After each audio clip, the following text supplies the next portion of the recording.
गरीब बहू के टमाटर के पकौड़े।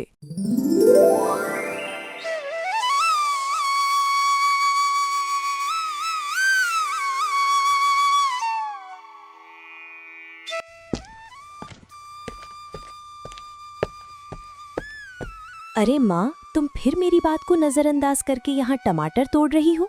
मैंने तुम्हें कितनी बार कहा है कि तुम्हारी तबीयत ठीक नहीं है, तुम्हें ये काम नहीं करना चाहिए। अरे बेटी, तू कब आई?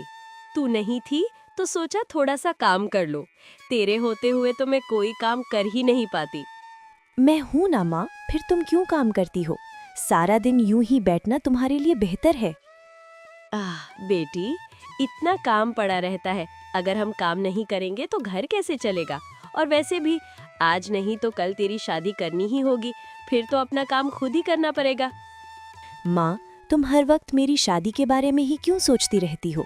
क्या तुम मुझे अपने से दूर करना चाहती हो? नहीं बेटी, ऐसी बात नहीं है। जिसकी शादी के लायक बेटी होती है, उसके दिल में बहुत सी फिक्र होती है। माँ, तुम घर जाओ और आराम करो, बाकी काम मैं कर लूंगी। आज बाजार भी मुझे ही जाना है। सरस्वती ने बेटी की बात मान ली और आहिस्ता आहिस्ता घर की तरफ चल दी। एक छोटे से गांव में चांदनी नाम की एक मेहनती और फर्माबरदार लड़की अपनी बूढ़ी माँ सरस्वती के साथ रहती थी। सरस्वती अक्सर बीमार रहती थी, इसलिए घर की सारी जिम्मेदारी चांदनी ही संभालती थी। वो हर रोज खेतों में जाकर टमाटर तोड़ती और फिर उन्हें बाजार में बेचकर अपने घर का खर्च चलाती थी।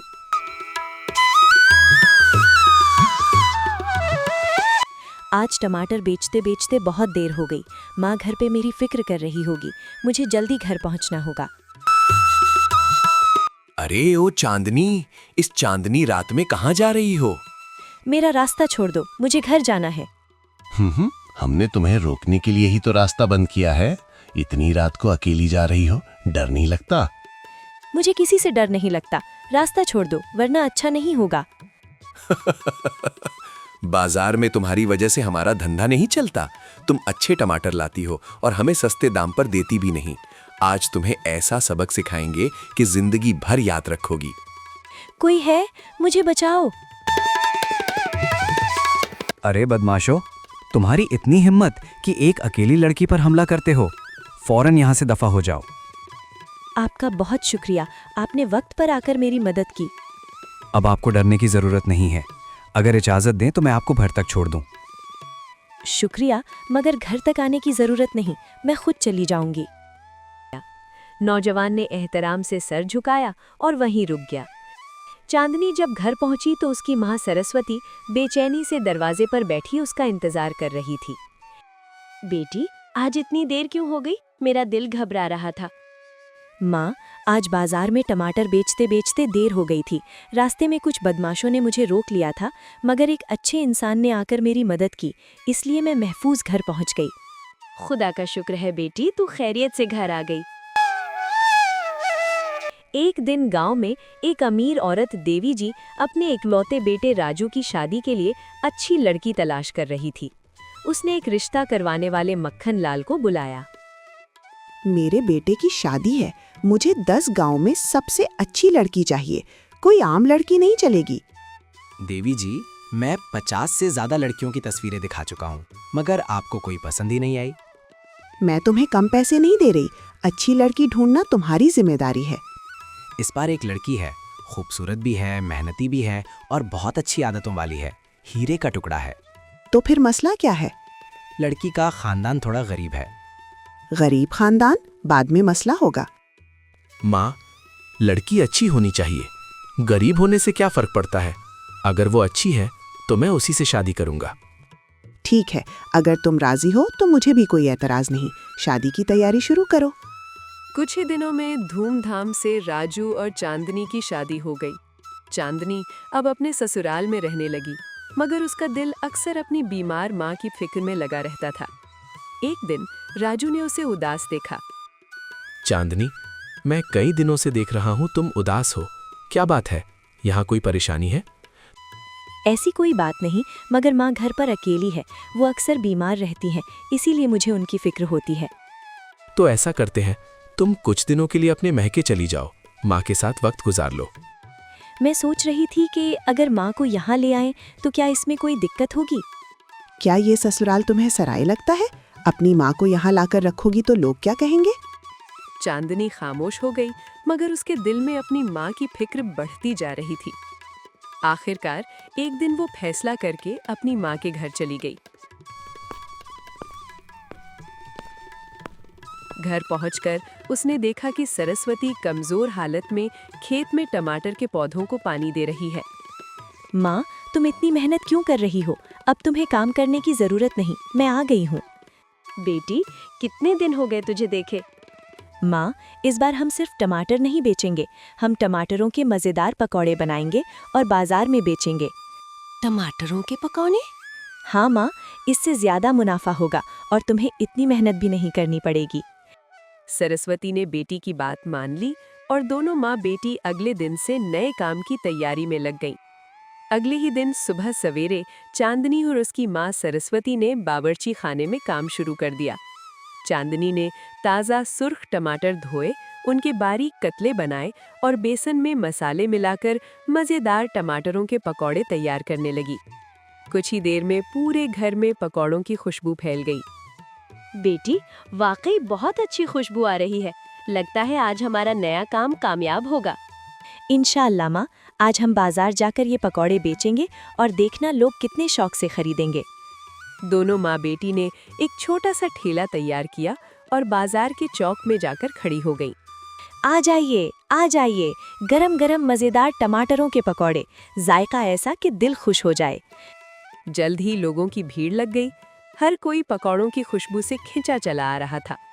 अरे वाह, ऐसे मजेदार पकौड़े तो मैंने कभी नहीं खाए। बिल्कुल ठीक कहा भाई, जायका भी जबरदस्त है और चटनी भी लाजवाब। देखते ही देखते सारा सामान बिक गया और चांदनी के चेहरे पर खुशी की चमक आ गई। इसी दौरान गांव का एक शरारती आदमी हरीराम ये सब देख रहा था। वो दिल ही दिल में जलने लगा। ये लड़की तो बहुत तेजी से आगे बढ़ रही है। अगर इसी तरह कारोबार चलता रहा तो सब लोग इसी के पास आएंगे। मुझे कुछ ना कुछ करना होगा। हरीराम सीधा देवी जी के घर पहुंच गया। अरे देवी जी, आप यहाँ आराम से बैठी हैं और इधर आपकी इज्जत मिट्टी में मिल रही है। क्या मतलब? साफ साफ बताओ। आपकी बहू बाजार में टमाटरों के पकौड़े बेच रही है। क्या मेरी बहू बाजार में पकौड़े बेच रही है? लोग तरह तरह की बातें बना रहे हैं। कहते हैं अमीर खानदान की बहू सड़क पर दुकान लगाकर बैठी है। ये तो मेरे खानदान की बेइज्जती है। देवी जी फौरन गुस्से में बाजार की तरफ चल पड़ी। बाजार में पहुंचकर उन्होंने देखा कि चांदनी ग्राहकों को मुस्कुराकर पकौड़े दे रही है। चांदनी, तुम्हारी इतनी हिम्मत कैसे हुई? मेरे घर की बहू होकर ये सब काम कर रही हो? माँ जी, इसमें गलत क्या है? मैं अपने पैरों पर खड़ा होना चाहती हूँ और अपनी माँ की खिदमत करना चाहती हूँ। मेरे घर की बहू सड़क पर दुकान लगाएगी? ये मैं कभी बर्दाश्त नहीं करूंगी। फौरन ये दुकान बंद करो। मैं दुकान बंद नहीं करूंगी क्योंकि ये मेरी माँ के इलाज और हमारे मुस्तकबिल के लिए ज़रूरी है। ये सुनकर देवी जी मजीद गुस्से में आ गई और वहां से चली गई। कुछ दिन बाद सच्चाई सामने आई। राजू ने हरीराम को पकड़ लिया और सबके सामने उससे सच उगलवा लिया कि वही देवी जी के कान भर रहा था और पहले भी चांदनी को तंग करवा चुका था। हाँ, मैंने ही आपको भड़काया था। चांदनी ने कोई गलत काम नहीं किया। मैंने बहुत बड़ी गलती की। मैंने दूसरों की बातों में आकर अपनी बहू को गलत समझा। बेटी, मुझे माफ कर दो। मैंने तुम्हें गलत समझा और तुम्हारी मेहनत की कदर नहीं की। माँ जी, आपने अपनी गलती मान ली, यही सबसे बड़ी बात है। मैंने आपको दिल से माफ कर दिया। अब से तुम जो भी काम करोगी मेरी इजाजत नहीं बल्कि मेरा आशीर्वाद लेकर करोगी। तुम्हारी इस नई शुरुआत के लिए जो भी खर्च होगा मैं सब दूंगी। इसी दिन से सास, बहू और माँ तीनों मिलकर टमाटरों के मजेदार पकौड़े बनाने लगी और उनका कारोबार दिन ब दिन बढ़ने लगा। गांव के लोग दूर दूर से उनके पकौड़े खाने आने लगे। वाह, ऐसे जायकेदार पकौड़े तो मैंने जिंदगी में कभी नहीं खाए। शायद इसलिए कि यहाँ सास और बहू मिलकर मोहब्बत से बनाती हैं। बहादुर गोरी की कहानी। उत्तर प्रदेश के एक छोटे से गांव में सरसों के खेत हवा के साथ लहराते थे। मिट्टी की खुशबू, कुएं का पानी और शाम को मवेशियों की घंटियों की आवाज, यही उस गांव की पहचान थी। इसी गांव में रहती थी गोरी, एक सीधी सादी मगर बहादुर लड़की। उसके वालिदैन का इंतकाल बचपन में ही हो चुका था। वो अपने दादा ठाकुर के साथ रहती थी। दादा ठाकुर गांव के मुअज्जिज बुजुर्ग थे, लंबी दाढ़ी और आंखों में तजुर्बे की रोशनी। गोरी की मंगनी बचपन में ही करण से तय हो गई थी। करण शहर में काम करता था, मगर उसका दिल गांव में ही बसता था। मोहन गांव का एक लालची आदमी था, जिसकी नजर दादा ठाकुर की जमीन पर थी। एक दिन मोहन दादा ठाकुर के पास आया। दादा, आपकी जमीन बहुत कीमती है, शहर के लोग खरीदना चाहते हैं, बेच दीजिए, आपको आराम मिलेगा। दादा ने मुस्कुराकर कहा, मोहन, जमीन सिर्फ मिट्टी नहीं होती, ये हमारी पहचान होती है। ये हमारे पुरखों की अमानत है। उनकी मेहनत का पसीना इस मिट्टी में शामिल है। जमीन बेच दी जाए तो सिर्फ खेत नहीं जाता, अपनी जड़ें कट जाती हैं, और जिसकी जड़ें कट जाएं, वो दरख्त ज्यादा देर खड़ा नहीं रहता। मोहन के चेहरे पर नागवारी थी। फिर पछताएंगे। गोरी सब सुन रही थी। उसने दादा का हाथ पकड़कर कहा, दादा, जब तक मैं हूं कोई जमीन नहीं ले सकता। चंद दिन बाद खबर आई कि करण शहर से वापस आ रहा है। गोरी के दिल में खुशी थी, मगर डर भी। पता नहीं शहर ने उसे बदल दिया होगा या नहीं। करण आया, वही मुस्कुराहट, वही अपनायत। गौरी, मैं वापस आ गया हूँ। अब गांव में ही कुछ काम शुरू करेंगे। दादा ठाकुर की आंखों में खुशी के आंसू थे। मोहन ने शहर के एक आदमी से मिलकर जाली कागजात तैयार करवा लिए। वो सीधा पंचायत में पहुंचा। ये जमीन अब मेरी है। गांव वाले हैरान रह गए। दादा ठाकुर खामोश खड़े थे। गोरी ने आगे बढ़कर कहा, ये झूठ है। मोहन हंसा। सबूत है तुम्हारे पास? गोरी को याद आया कि दादा हमेशा पुराने कागजात एक लकड़ी के संदूक में रखते थे। वो दौड़कर घर गई, संदूक खोला और असली कागजात ले आई। करण ने सबके सामने कागजात दिखाए। ये हैं असली दस्तावेजात। जमीन दादा ठाकुर की है और रहेगी। पंचायत ने मोहन को डांटा। मोहन शर्मिंदा होकर चला गया। रात को दादा ने गोरी से कहा, बेटी, आज तुमने साबित कर दिया कि तुम सिर्फ कमजोर लड़की नहीं हो, तुम इस मिट्टी की असल वारिस हो। करण ने मुस्कुराकर कहा, और मैं वादा करता हूँ, हम इस जमीन पर नया स्कूल बनवाएंगे ताकि गांव के बच्चे पढ़ सकें। गोरी की आंखों में चमक थी। यही तो मेरा ख्वाब है। चंद महीनों बाद गांव में एक छोटा सा स्कूल बन गया। दादा ठाकुर ने फीता काटा। मोहन भी वहां आया। उसकी आंखों में पछतावा था। दादा, मुझसे गलती हो गई। दादा ने कहा, गलती मान लेने वाला बुरा नहीं होता बेटा। इंसान से खता हो जाती है, मगर जो अपने दिल को साफ कर ले वही सच्चा इंसान बनता है। गोरी ने मुस्कुराकर कहा, गांव सबका होता है, खुशी हो या दुख सब मिलकर बांटते हैं। मोहन ने भी स्कूल की मदद करने का वादा किया। सरसों के खेत फिर से लहरा रहे थे। हवा में अब भी वही मिट्टी की खुशबू थी। फर्क सिर्फ इतना था कि अब उस गांव में तालीम की रोशनी भी थी। कहते हैं, गांव की मिट्टी में सिर्फ अनाज नहीं उगता, वहां ख्वाब भी उगते हैं। गरीब बहू की पहली रसोई में 25 पकवान।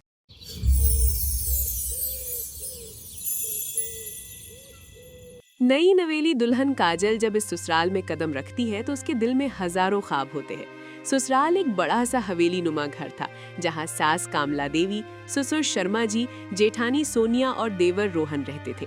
काजल एक आम से गांव की सादा सी लड़की थी।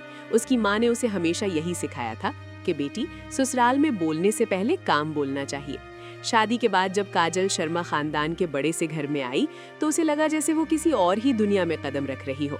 चमचमाता घर, सख्त रिवायात और हर बात पर नजर रखने वाली सास कामला देवी। सोनिया जेठानी ने पहली ही नजर में दिल में फैसला कर लिया था, ये देहाती लड़की ज्यादा दिन नहीं टिकेगी। एक दिन दोपहर के खाने के बाद कामला देवी ने सबको बुलाकर कहा, कल बहू की पहली रसोई है और वो भी खास। सोनिया ने फौरन बात बढ़ाई, माँ जी, इस घर की रिवायत तो आप जानती हैं, पहली रसोई में 25 पकवान बनते हैं। काजल के हाथ से पानी का गिलास छूटते छूटते बचा। 25? वो भी अकेले? ना कोई मदद, ना कोई रियायत? रात को काजल खामोशी से कमरे में बैठी रो रही थी। उसका शौहर अमित बोला, डरने की बात नहीं, जो होगा देखा जाएगा। मैं डर नहीं रही, मैं बस हारना नहीं चाहती। सुबह 4 बजे काजल जाग गई। उसने ससुराल की दहलीज पर दिया जलाया और किचन में दाखिल होने से पहले माथा टेका। सोनिया वहीं मौजूद थी, हाथ में लिस्ट। ये रहे 25 पकवानों के नाम, और हाँ, बाहर से कुछ नहीं आएगा। पनीर बटर मसाला, शाही कोरमा, दाल मखनी, छोले, पालक पनीर, सब्जी जाला फ्रेजी, पूरी, पुलाव, जीरा राइस, तवा रोटी, मिक्स रायता, कचूमर सलाद, आलू के पराठे, दही बड़े, समोसे, पकौड़े, गुलाब जामुन, खीर, रसमलाई, सवैया खीर, हलवा, आम की चटनी, हरी चटनी, पापड़, खास घरेलू लस्सी। ठीक है शिठानी। काजल ने लिस्ट देखी, सांस गहरी ली और मुस्कुरा दी। या अल्लाह, मेरी लाज रख लेना। किचन में घंटों गुजर गए, कभी हाथ जलते, कभी आंखों में आंसू आ जाते, मगर काजल ने हिम्मत नहीं हारी। वो आटे गूंथते हुए अपनी माँ को याद करती। हौसला रख बेटी, अल्लाह सब देख रहा है। घर में मेहमान आने लगे। किचन से आती खुशबू ने सबको हैरान कर दिया। शर्मा जी ने सरगोशी में कहा, आज तो लगता है किसी होटल का खाना बन रहा है। कमाला, लगता है बहू ने कमाल कर दिया है। 25 पकवानों का कमाल। दस्तरख्वान पर एक के बाद एक पकवान सजता गया। रंग, खुशबू, जायका सब लाजवाब। कामिला देवी ने पहला निवाला लिया। कमरे में खामोशी छा गई। फिर अचानक उसकी आंखों से आंसू गिर पड़े। ये जायका बिल्कुल मेरी माँ जैसा है। मुझे माफ कर दो बहू, मैंने तुम्हें गलत समझा। शर्मा जी बोल उठे। ऐसा जायका तो बरसों बाद आया है। सोनिया ने भी चखा और नजरें झुका लीं।